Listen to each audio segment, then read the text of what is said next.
But yeah, the toxicity for this matchup, again, you know, I'm seeing a ton of people disagree with it. The amount of people who are like unwilling to change their minds under any circumstances is honestly a bit sickening, because this is something that I posted on my Blue Sky, and I kind of want to reiterate it here, that I am a very firm believer that if you are a Death Battle fan, you need to at least be open to the idea of having your mind changed. This doesn't mean that you have to agree with Death Battle every time, because Death Battle's word is not law, but you have to remember that your word is also not law. And if you're not willing to accept the idea that Death Battle could know something that you don't, why are you watching the analyses? Why are you even entertaining what they have to say? What, are you just checking to see if they're quote-unquote right? What if you're wrong?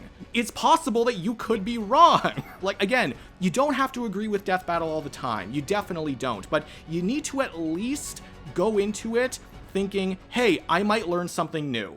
You at least have to do that, because otherwise there's no point in watching the analyses. There's no point in doing any of that.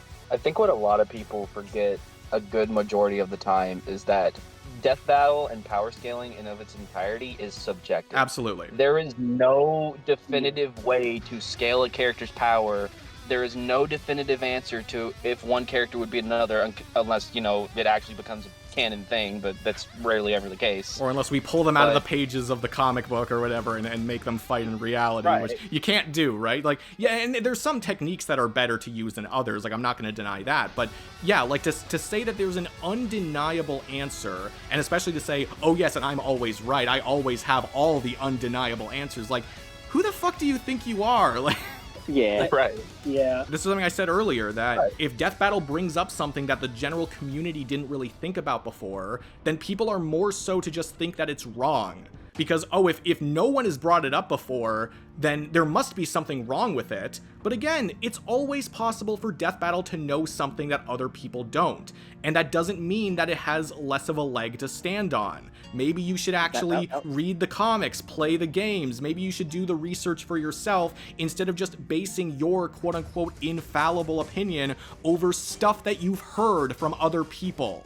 Like, who does that? Yeah. Apparently everyone does that. I see it all the time, and it drives me up the wall. I am always going to be more willing to believe what Death Battle has to say than some random guy on the internet who's just repeating things that he has heard. Just someone saying, no, Giorno should have won. He has Deus Ex Machina bullshit. Like, I'm not really inclined to agree with you if that's all you're telling me.